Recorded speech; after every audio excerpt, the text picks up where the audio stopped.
Capítulo 11. Akenaton, a cidade celestial.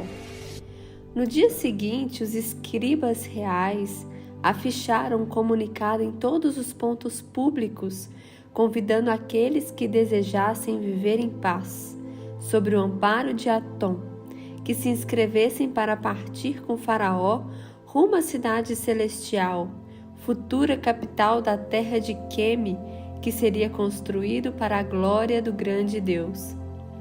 Durante as semanas seguintes à decisão do faraó, Tebas viveu sob alta tensão em meio a acalorados debates.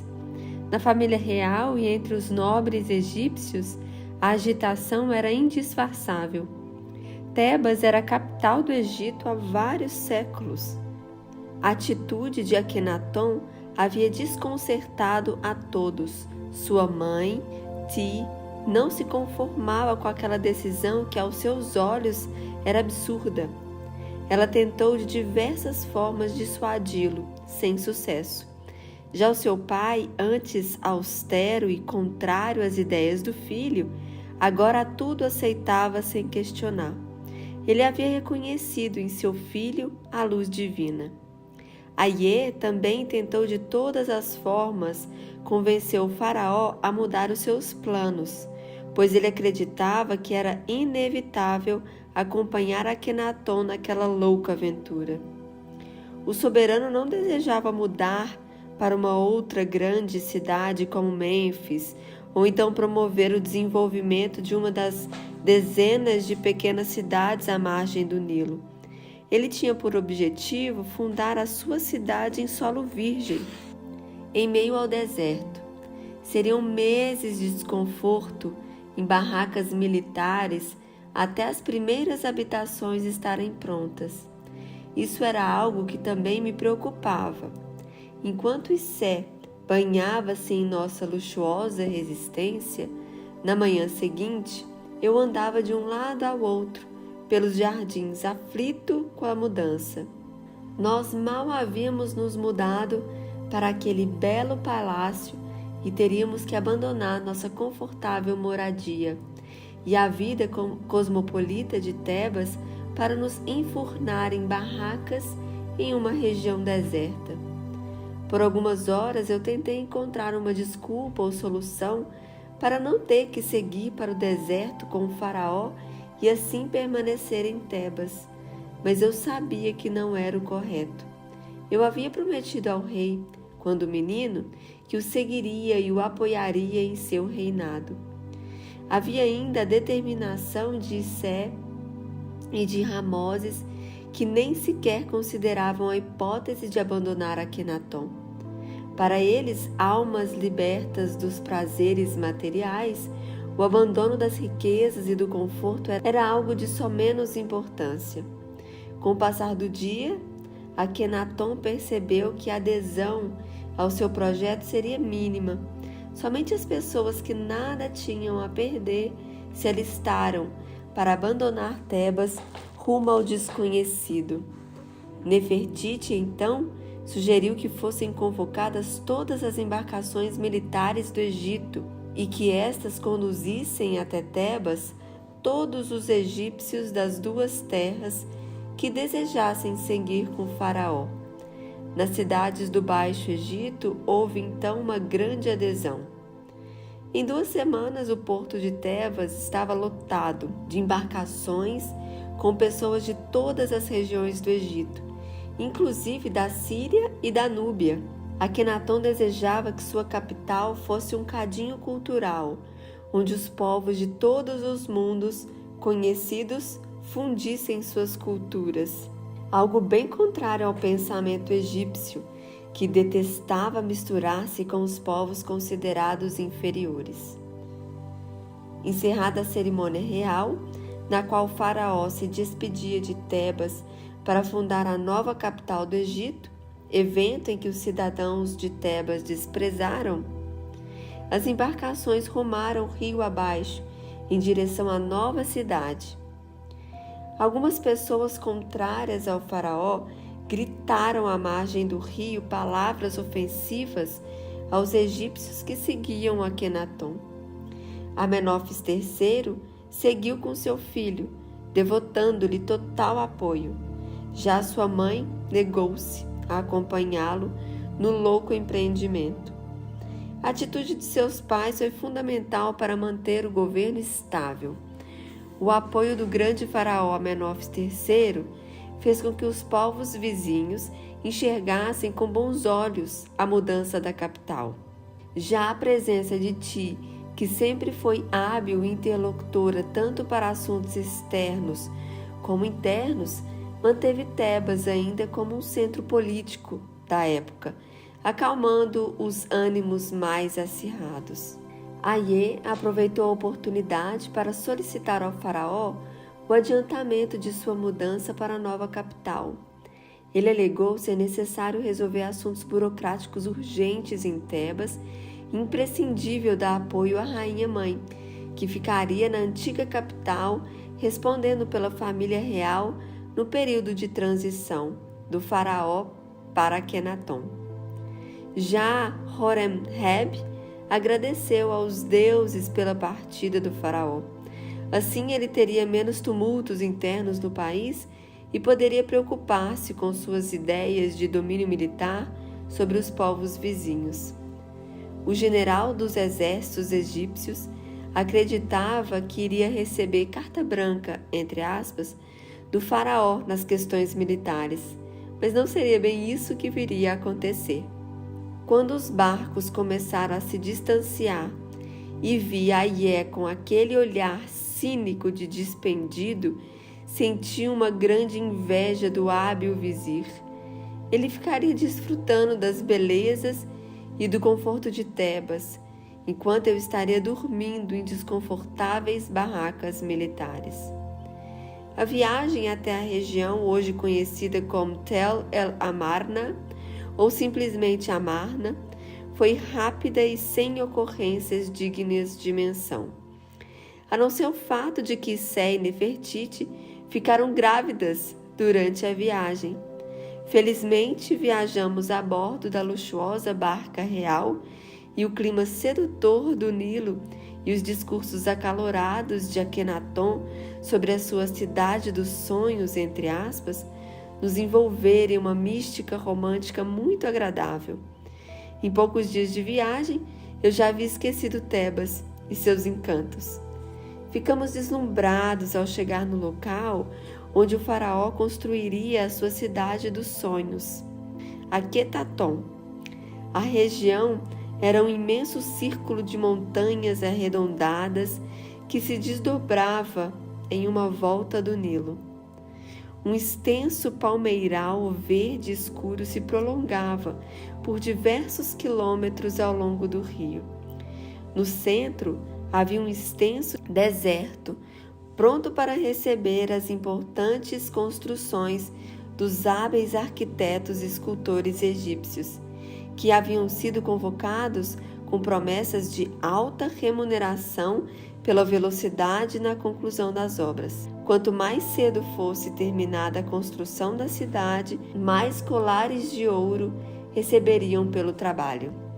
Os barcos atracaram à margem e todos ficamos maravilhados, apreciando a beleza do sol nascendo entre as montanhas.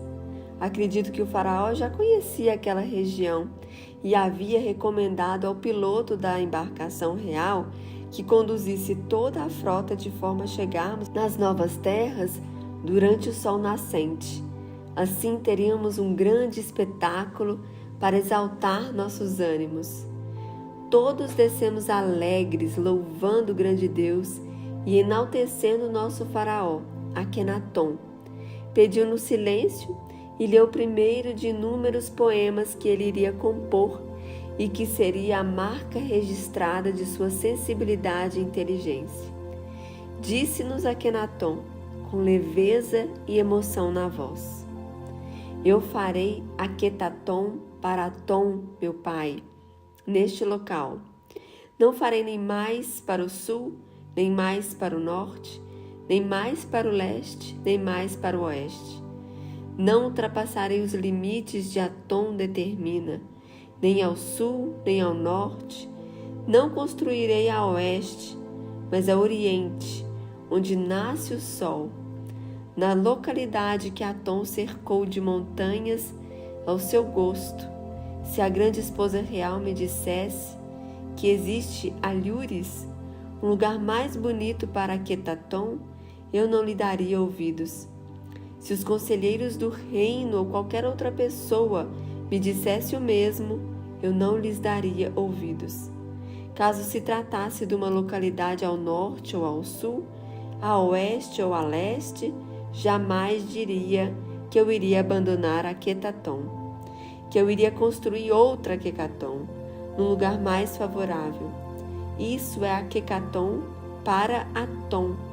Foi ele quem a quis, a fim de com ela regozijar para sempre a eternidade. Todos aplaudimos as palavras do faraó e iniciamos o desembarque das bagagens. Os soldados que nos acompanhavam por ordem de Horemheb armaram as barracas enquanto os arquitetos iniciavam a demarcação das construções, conforme Akhenaton os orientava. Nunca uma cidade daquela proporção fora construída com tal rapidez. O faraó tinha pressa em criar um ambiente tão exuberante como Tebas. Graças a Deus Atom, nós passamos grande parte do tempo destinada à construção da cidade, visitando outras regiões do império, como Mênfis, Heliópolis e Nepata, na Núbia. O faraó não podia administrar o Egito e recebeu os visitantes ilustres sobre barracas de campanhas militares. Assim, ele decidiu estabelecer-se em Mênfis enquanto Aquetaton estivesse sendo construída, período que durou pouco mais de 2 anos. O primeiro ano daquela nova fase de nossas vidas reservou-nos uma horrível tragédia. Issé insistia em acompanhar-me nas missões diplomáticas por todo o Império Egípcio.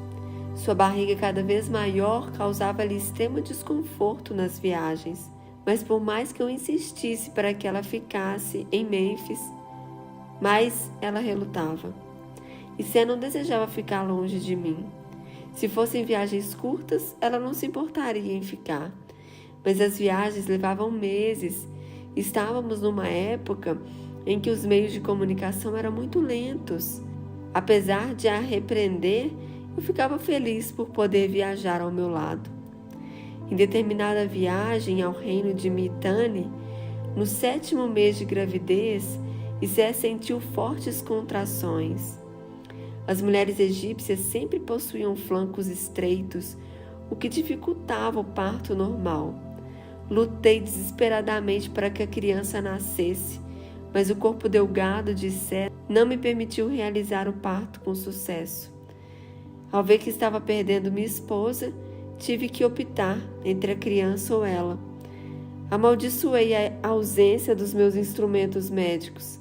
Qual clínico que viajava sem seu material de trabalho? Eu estava tão envolvido com minhas atividades diplomáticas que havia deixado em Mênfis o material cirúrgico. Tive que lutar desesperadamente, usando somente as mãos para retirar a criança sem vida do ventre da minha mulher. Ela desmaiou e eu gritei como um cão ferido, segurando o filho morto em meus braços. Tentei reanimar o bebê de todas as formas. Infelizmente não foi possível. Eu beijei-o, enlouquecido, até ficar com o rosto completamente manchado de sangue. Depois de concluir que era inútil tentar reanimá-lo, fiquei por horas agachado em um canto da embarcação, chorando, abraçando o bebê junto ao peito. Alguns tripulantes da embarcação tiveram que retirar a pequena criança dos meus braços e assistir Issé, pois eu entrei em um estado de profunda apatia. Minha esposa passou quase 2 dias repousando, enquanto eu delirava em alta febre. Meu emocional sofria naquela noite, o primeiro grande abalo da minha vida. Issé sobreviveu, apesar de ter ficado muito fraca. Imediatamente retornamos para Tebas, onde o corpo do pequeno menino foi encaminhado para a casa da morte para ser embalsamado. Ramoses examinou a filha e nos desaconselhou a tentar um novo filho, pelo menos a curto prazo. Akenaton e Nefertiti choraram intensamente conosco. Eles valorizavam muito o espírito familiar, tanto que deixaram retratado o valor do afeto familiar nas obras artísticas do seu reinado. Quase 2 meses depois, nasceu a primeira filha do faraó, Merit Aton, que significava amada de Aton. Foi um dia de grande alegria para o casal real, e nós, mesmos abatidos com nossa tragédia, compartilhamos da alegria de nossos amigos. Quem sabe no futuro teríamos também nossos próprios filhos? Os meses seguintes passaram-se rapidamente, enquanto eu e Sé viajávamos como mensageiros da nova filosofia espiritual do Deus único, que pregava o amor e a fraternidade entre os homens. Ao retornarmos para Akenaton, Nefertiti já havia dado à luz a uma segunda menina, Meket Aton, e a cidade celestial já estava quase concluída em suas estruturas básicas. Eu e Sé ficamos impressionados com as dimensões e a beleza das construções principais, erigidas em tão pouco tempo. Como diria um poeta da época, Akenaton era grande por seu encanto, agradável aos olhos por sua beleza. O centro da cidade de Aton situava-se na parte oriental da cadeia de montanhas. O espaço para a grande cidade era uma meia-lua de aproximadamente 5 quilômetros de largura por 13 de comprimento. Uma avenida real cortava toda a extensão da cidade de norte a sul. Essa grande avenida tinha mais de 38 metros de largura. Talvez tenha sido a maior rua do mundo antigo. O objetivo daquela extensa largura era promover desfiles de carruagens da família real e ser um grande largo para as festividades populares ao deus Aton. A cidade completa, incluindo suas demais ruas internas, dispersava-se para todos os lados em 27 quilômetros, abrangendo subúrbios de ambas as extremidades. Ali foram construídos templos e moradias para a classe média, composta de arquitetos, artesãos e escribas. Além do bairro norte, construiu-se uma aldeia para abrigar os trabalhadores mais modestos, que talhavam as pedras e fabricavam os tijolos de barro para as construções. No centro da cidade, próximo ao Palácio Real, no bairro chamado de Ilha Exaltada nos Jubileus, foram construídas as propriedades da nobreza de Amarna. Eram mansões que seguiam projetos similares, como um grande condomínio moderno. As casas possuíam um grande saguão de entrada, sustentado por colunas de madeiras pintadas em cores vivas e decoradas com flores de lótus. O saguão levava a uma ampla sala de estar que ligava-se aos quartos, banheiros e demais aposentos. Atrás da casa ficavam acomodações para os criados, os celeiros, os depósitos, a cozinha e os estábulos. Eu e Sé recebemos uma daquelas casas da zona nobre para ser a nossa nova moradia. Mas de todas as construções de Akenaton, nada se comparava ao palácio do faraó e ao templo real de Aton. O palácio de Akenaton possuía uma fechadura de 800 metros, uma passarela suspensa por sobre a rua como um viaduto, ligando-o aos apartamentos privados do rei. Talvez fosse a maior residência real do mundo antigo até aquela época. Era um imenso labirinto complexo, espalhado em todas as direções, composto de salões de audiência, pátios a céu aberto, diversos aposentos, quartos e salas para meditação e descanso. À frente do palácio havia 3 jardins suspensos de plantas exóticas, e a grande construção possuía um terraço de frente para o Nilo, onde era possível tirar proveito de sua brisa fresca. A passarela suspensa do palácio de Akhenaton era chamada de a Janela das Aparições, entre aspas, de onde o faraó e sua esposa real falavam ao povo e o recebiam em audiência coletiva, quando necessário. Anexo ao palácio, o faraó possuía um templo particular para suas meditações e orações, que era chamado de o Castelo de Aton. Ali eram realizados os rituais privados do rei para fazer levantar o sol da justiça em todas as manhãs. Era uma cerimônia que o faraó procurava manter a mente limpa e em paz no dia que nascia. Só através da influência benéfica dos planos espirituais superiores, ele poderia julgar e decidir o rumo do Egito com sabedoria e justiça. Atrás dos aposentos da família real foram construídos prédios administrativos para instalar os escritórios oficiais do reino, o serviço policial, o tesouro real e os serviços diplomáticos, que foram intensos em Amarna. Já o grande templo de Aton situava-se ao norte do palácio, no final da Avenida Real. O templo principal de Akhenaton tinha dimensões semelhantes à devoção do faraó ao deus Sol, ou seja, uma área que desafiava até as fantásticas dimensões de Karnak, em Tebas, com quase 200 metros de comprimento por 50 de largura. Os egípcios nunca tinham visto nada semelhante. Ao contrário dos templos tradicionais, que eram escuros e misteriosos, sendo permitido somente o acesso aos sacerdotes e ao faraó, o templo de Akhenaton era a céu aberto, permitindo a entrada dos raios do sol e de todo o povo, não importando sua classe social. Como não possuíam estátuas de Aton, porque a idolatria tinha sido banida junto com os antigos deuses do Egito, não havia necessidade de um santuário. O templo de Aton deveria ser apenas um local sagrado, onde os raios do Deus Sol banhariam os fiéis que procurassem receber a fonte da vida, entre aspas.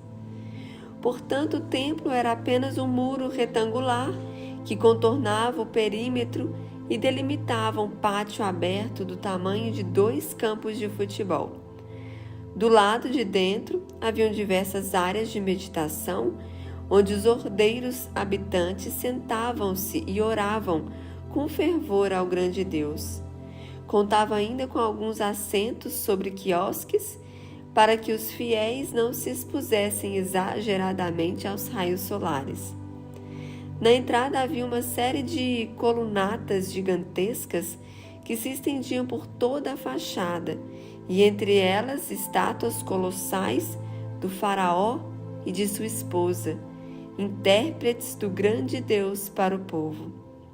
Pilonos maciços na entrada separavam os recintos externos da parte interna do templo. De postes colossais, sobre a face desses pilonos, pendiam longas bandeiras que esvoaçavam a brisa, simbolizando o sopro da vida. Alguns historiadores insinuaram que Akhenaton era um homem egocêntrico e vaidoso por causa das grandes esculturas que o representavam no templo, como se ele fosse o próprio Deus, e também pela excentricidade e grandeza de seu palácio real. Em verdade, estávamos em uma época bem anterior aos profundos ensinamentos de humildade e modéstia de Jesus. Além do mais, o povo tinha uma grande dificuldade para entender um Deus tão abstrato como Aton. Por anos eles haviam adorado imagens, sendo-lhes difícil compreender a natureza de um Deus que está no ar, no sol e em toda a natureza. O faraó então decidiu associar a sua imagem ao projeto de educação espiritual do povo, até que os seus súditos pudessem entender a natureza divina por si só. Akhenaton tornou-se, portanto, um necessário intermediário de Aton para o povo simples, que tinha dificuldades de adorar até mesmo o sol por ser intangível. Aqueles que não compreendiam Deus o adoravam através do culto ao próprio Faraó, que havia lhe trazido a verdade divina e era o fiel intérprete do grande Deus. Akenaton e Nefertiti caminhavam descontraidamente pelas ruas de Amarna, e assim o povo simples os tocava e cultuava o grande Deus através deles. Quanto à sua moradia, devemos lembrar que todas as obras do faraó eram, como se diz, dimensões faraônicas, entre aspas. Os grandes reis do Egito sempre admiravam grandiosas construções, assim como o povo em geral. O sonho de Akenaton, que para muitos céticos era algo que não sairia do projeto, acabou tornando-se uma realidade que impressionou inclusive os povos vizinhos. Em poucos anos, Akenaton possuía mais de 30.000 habitantes e uma qualidade de vida invejável em todo o mundo antigo. A cidade tornava-se dia a dia o maior foco político-religioso da época. Iniciou-se ali, então, um período de grandes congressos religiosos, culturais e sociais. Os grandes sábios de todo o mundo antigo convergiam para a cidade celestial e lá debatiam as formas de construir um mundo novo. Tamanho sucesso irritou ainda mais os tebanos, principalmente os sacerdotes de Amon. Inclusive, a rainha-mãe, Ti, começou a passar longas temporadas em Akenaton. Aie, sempre prudente, dividia-se entre Tebas e a nova capital. O faraó não o repreendia, pois sabia que era absolutamente necessário dispor de um funcionário que controlasse a grande Tebas. E ele não desejava retornar à cidade que o havia rejeitado. Em razão do abandono total pelo faraó, Tebas começou a perder o seu brilho. A falta de riqueza, que antes convergiam para a capital do império, causou um declínio radical no rico estilo de vida tebano. Akenaton atraía os mercadores de todo o Oriente, que traziam as novidades da moda para a nova capital do Egito. Tebas iniciou um lento, mas progressivo processo de decadência. Ademais, vários cidadãos de classe média baixa foram presenteados pelo faraó com terra dos proscrito deus Amon. Por esse motivo, muitas pessoas abandonaram Tebas para dedicar-se à vida rural. Os grandes dignitários tebanos e os sacerdotes de Amon decidiram então realizar um pacto de fidelidade para derrubar o faraó. Ptamoses era o grande representante dos sacerdotes e Ramoses, o prefeito de Tebas, representava a nobreza tebana. Naquele período, meu sogro Ramoses foi indicado pelo faraó para assumir o cargo de vizir do Egito em Akenaton, enquanto o prefeito de Tebas respondia administrativamente pela antiga capital do país. A semelhança dos nomes e as incompletas referências históricas fizeram com que os historiadores acreditassem que ambos fossem a mesma pessoa. Aie, pouco a pouco, mudou as suas funções, tornando-se um hábil negociador entre o Alto e o Baixo Egito. As cidades que rivalizavam com o faraó eram recebidas pelo vizir, que intermediava os contatos que deveriam ser realizados diretamente com o faraó. Akenaton não os desejava ver, e a recíproca era verdadeira. Aie realizou um importante papel de sustentação do governo de Akenaton. Caso assim não fosse, seria difícil administrar o país, e quem sabe haveria uma nova ruptura entre o Alto e o Baixo Egito. No 14º dia de estação da cheia do Nilo, Akit, durante um grande fórum mundial da época, quando a cidade recebeu sábios de todo o mundo antigo, Akenaton inaugurou a cidade celestial. Na estela principal, laje comemorativa, da entrada da cidade, o faraó deslumbrou a todos com a poesia a sua adorada Nefertiti, que cativou a todos. Ao descortinar a estela, todos puderam ler as palavras, que são um exemplo de sensibilidade desse grande espírito.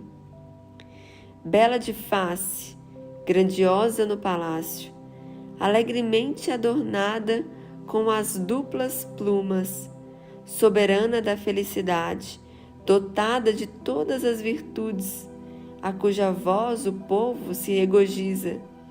Senhora da graça, grande de amor, cujos sentimentos alegram, o Senhor dos dois países, a princesa herdeira, grande em favores, que resplandece com suas duplas plumas, que alegra com sua voz a todos que escutam, que fascinam o coração do rei em sua casa.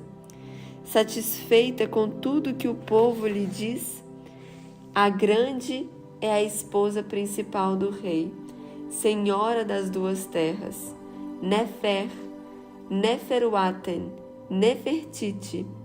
Lindas são as belezas de Aton, a bela mulher que vem. Possa ela viver para todo sempre. Nefertiti abraçou Akenaton de forma apaixonada e agradeceu com um terno beijo ao gesto carinhoso do marido. Enquanto isso, as pessoas se maravilharam, encantadas com a beleza do hino que o faraó compôs para a grande esposa real. Em seguida, foi desencerrada outra estela que demarcava os limites da cidade. Essa laje causou muita polêmica nos tempos atuais, pois fez crer que aos historiadores que Akenaton jamais voltara a sair da capital depois de sua fundação.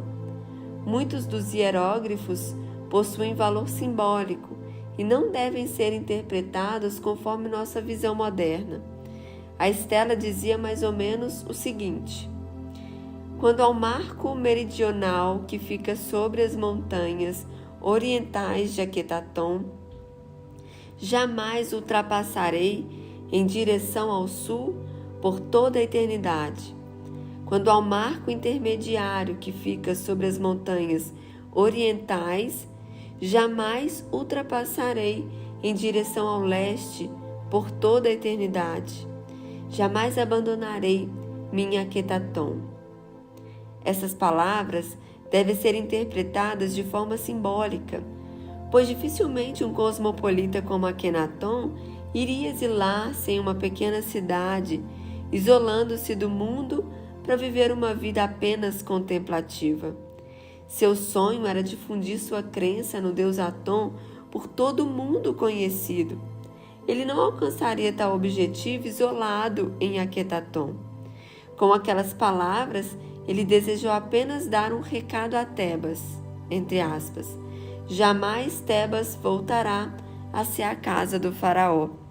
Uma comprovação de que Akenaton saía com frequência de sua nova cidade eram suas constantes viagens à Núbia, à Etiópia e à Síria, e a presença do faraó no funeral de seu pai, na própria Tebas, pois Amenófis III quis ser sepultado no Vale dos Reis, junto aos seus ancestrais. Após a cerimônia das estelas que demarcaram os limites da cidade, Akenaton conduziu o povo à grande avenida real, que iniciava nos prédios onde se fabricava pão, cerveja e vinho, e terminava no grande templo a Aton. Lá seria realizada a grande festa popular, tradicional no Egito, onde se distribuía pão e cerveja em abundância ao povo. Antes disso, o faraó realizou um desfile de carruagens em homenagem ao grande Deus. Akenaton adorava participar daqueles desfiles. Poucas coisas o deixavam tão feliz. Com certeza que ele foi o período mais venturoso da vida do casal solar. Eles tinham 2 belas filhas que enchiam a casa real de alegria. Akenaton e Nefertiti se amavam intensamente e o grande projeto estava crescendo rapidamente. A presença maciça de cidadãos de todos os reinos do mundo antigo comprovavam essa crença. No auge de seus 24 anos, Akenaton subiu em sua biga, estendeu a mão à sua bem-amada Nefertiti e ambos seguiram pela avenida real apinhada de gente, no carro puxado por uma parelha de cavalos belíssimos. O faraó dominava o veículo com facilidade e graça, ao passo que Nefertiti apoiava-se no ombro do marido e voltava seus olhos graciosos para ele. Essa cena foi retratada pelos artistas de Akhetaton e pode ser vista pelos turistas ainda nos dias de hoje, no acervo arqueológico da cidade celestial. O faraó, exibindo seu esplêndido traje e cingindo a dupla coroa do Alto e Baixo Egito, transbordando de felicidade, recebeu os aplausos dos seus súditos e convidados. A cada semana que passava, eu tinha mais certeza de que estávamos morando no paraíso. Não havia pobres em Akhetaton. O faraó auxiliava a todos para que a miséria não os ferisse. Por consequência, não haviam crimes na cidade celestial.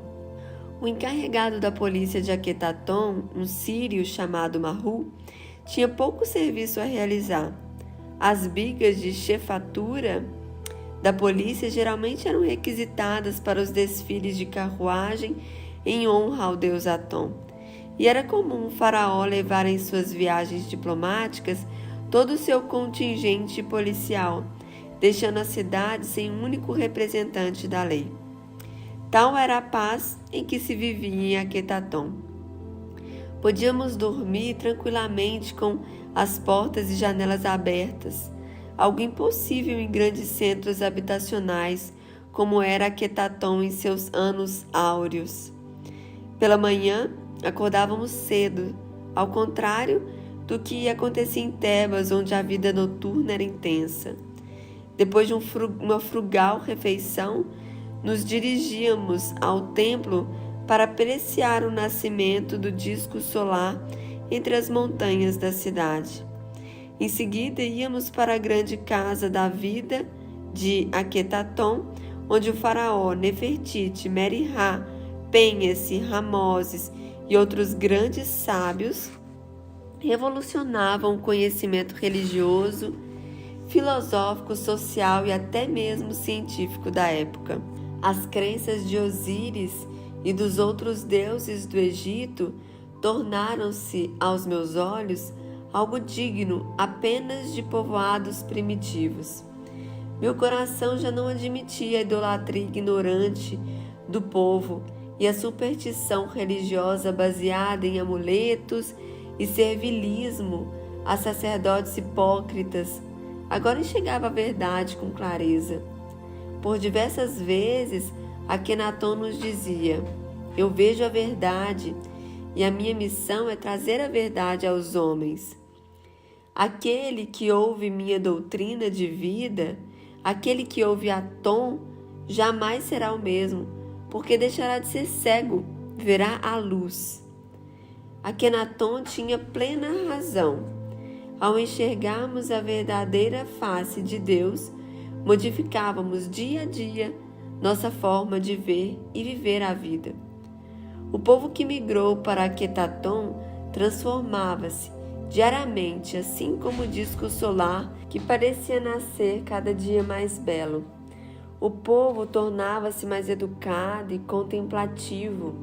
A felicidade reinava em todos os lares e a casa da vida recebia a todos e não só alguns poucos eleitos. O faraó determinou que todos deveriam aprender a ler e escrever. Com esse objetivo, ele iniciou o desenvolvimento de uma linguagem mais simples, baseada nos sofisticados hieróglifos egípcios. Não era necessário dificultar, como os escribas faziam para deter a exclusividade no domínio da escrita. Além disso, os operários pobres que construíram a cidade receberam uma grande recompensa, aprenderam a ler e foram iniciados em outras atividades mais qualificadas. Todos da cidade recebiam sempre generosos presentes do faraó, o que os engrandecia e lhes dava uma melhor qualidade de vida. Tal fato gerou uma grande migração para Aquetaton no 5º ano da sua fundação. Marru, o chefe de polícia, precisou montar uma alfândega para bloquear o acesso em massa à cidade. Portanto, todos que desejavam domiciliar-se em Aquetaton precisavam preencher um cadastro, onde era analisado o motivo pelo qual o forasteiro queria mudar-se para a cidade celestial. Mesmo assim, muitos egípcios mal intencionados conseguiram autorização para viver na capital do império e, inclusive, obtiveram cargos na administração da capital e do duplo país. Em virtude desse processo de seleção para estabelecer domicílio em Aquetaton, vários egípcios se revoltaram contra o faraó, pois na nova capital do império viviam muitos sírios, mitanianos e núbios, inclusive um sábio da terra de Hati, que era o principal povo rival do Egito. E eles, os nativos da terra de Queme, deveriam preencher um cadastro e permanecer em uma fila de espera para ser aceito. Enquanto havia tensão nos arredores de Amarna, nós estudávamos meios de expandir a filosofia de Akhenaton por todo o Egito. Não deveríamos receber os egípcios de outras cidades, mas expandir para todo o duplo país as ideias do faraó, que deveriam promover um franco desenvolvimento ao povo, a despeito das intenções dos sacerdotes de Amon. Heliópolis foi a primeira cidade simpática aos planos do faraó. Recebeu um grande número desses imigrantes. Em todo o Baixo Egito surgiram novas pequenas comunidades ao redor das cidades já conhecidas. Muitos desses imigrantes foram acomodados nas antigas terras de Amon, que o faraó havia confiscado e ainda estavam desabitadas e improdutivas. Outro estudo que impressionou naquela época áurea da antiguidade foi a filosofia da produtividade, entre aspas.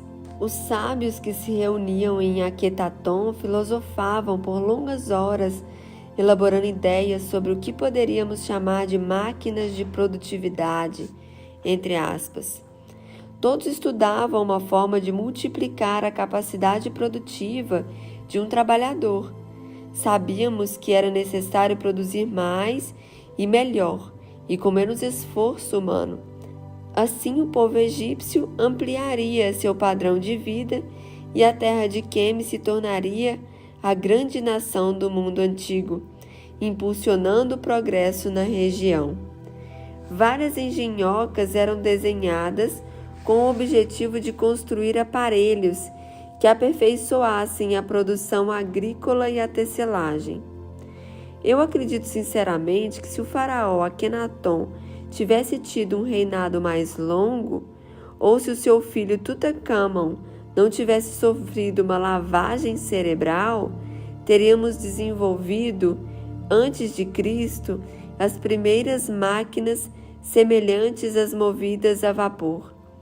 Meri-Ra e Ramoses defendiam e realizavam experiências com o superaquecimento da água para gerar movimentos mecânicos automatizados. A filosofia atlante estava renascendo em Aquetaton. Enquanto isso, Tebas continuava sua medíocre caminhada pelas crenças mesquinhas e primitivas. A distância do faraó em relação a Tebas e seu total desinteresse pela cidade fez reviver o culto aberto a Amon, mesmo desrespeitando a ordem do soberano do país. O povo e os sacerdotes, inclusive, voltaram a realizar a procissão anual de Amon. Akhenaton fora informado por Marru que havia estado na antiga capital do Egito para resolver assuntos pertinentes à sua função. Eu estranhei que Aie, que vivia mais em Tebas do que em Aquetaton, desconhecesse aquela informação. Ti também passava a maior parte do ano em Tebas. Será que eles não tinham percebido o culto aberto a Amon? Mas o faraó desprezou tais informações. Ele não desejava atrito em um momento tão próspero para os seus planos. Akhenaton acreditava que as transformações que estavam para alastrar-se em todo o Egito iriam modificar Tebas naturalmente, sem violência e imposição de suas ideias. E assim a vida prosseguia no Egito, com seu ritmo determinado pela orientação espiritual que cada grupo imprimia às suas vidas. Em Aquetaton, progresso e inovação. Em Tebas, atraso e culto às superstições. Aquetaton crescia, gerando novas fontes de estudo, arte, devoção religiosa. A arte armaniana talvez tenha sido uma revolução quase tão grande quanto a própria revolução religiosa determinada pelo faraó. Seguindo a orientação de Akhenaton em Tebas, onde orientou os artistas a retratá-lo de uma forma caricaturada, os pintores e escultores de Amarna transformaram o protesto do faraó em um estilo artístico inigualável e de caráter profundamente expressionista. Esse estilo tornou-se a marca registrada de Aquetaton. O faraó e sua família eram sempre retratados de forma simbólica, com abdômenes flácidos e rostos radicalmente caricaturados. Além disso, cenas do cotidiano e do amor familiar do faraó eram representados em abundância por toda a cidade, algo raro na arte egípcia até aqueles dias. A natureza, com seus patos e flores de lótus, também dominava a paisagem artística da cidade. Tornou-se comum retratar a criação de Aton, entre aspas, ou seja, a natureza. Os animais deixaram de ser meros objetos de caça para tornar-se elementos da obra do Deus Criador. Caso os arqueólogos não tivessem descoberto o busto de Nefertiti na oficina do escultor Tutmoses, jamais teríamos a imagem verdadeira da mais bela mulher da antiguidade. Os artistas de Amarna reproduziam o rosto de seus soberanos como um molde fiel e depois utilizavam como modelo para retratá-los, segundo a arte armaniana.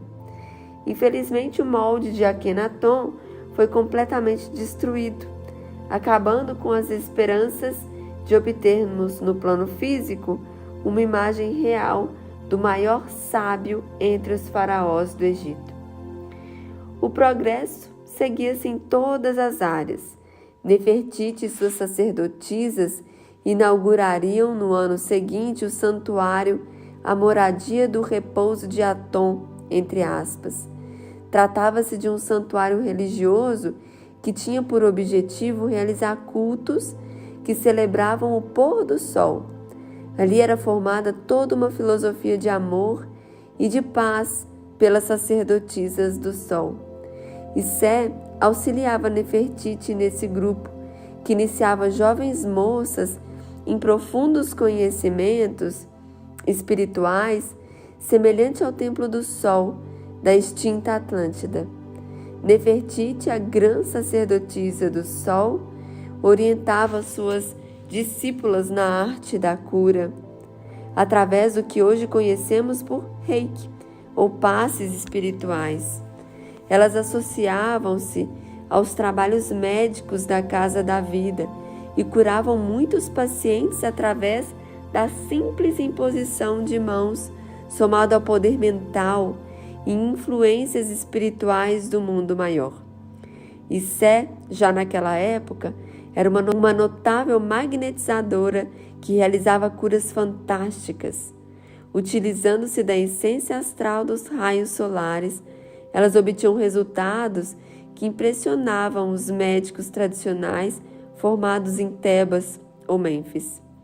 Tratamentos radicais como a trepanação de crânios eram desnecessárias em Aquetaton. Através da cura magnética, até mesmo tumores cerebrais eram simplesmente desintegrados, desenvolvendo saúde plena ao paciente. Na música e na dança, um estilo inovador foi introduzido, sendo que a primeira filha do casal solar, Merit Aton, tornou-se uma das mais célebres dançarinas da dança sagrada dos 7 véus de Ísis, que foi transformada e adaptada à religião do deus Aton.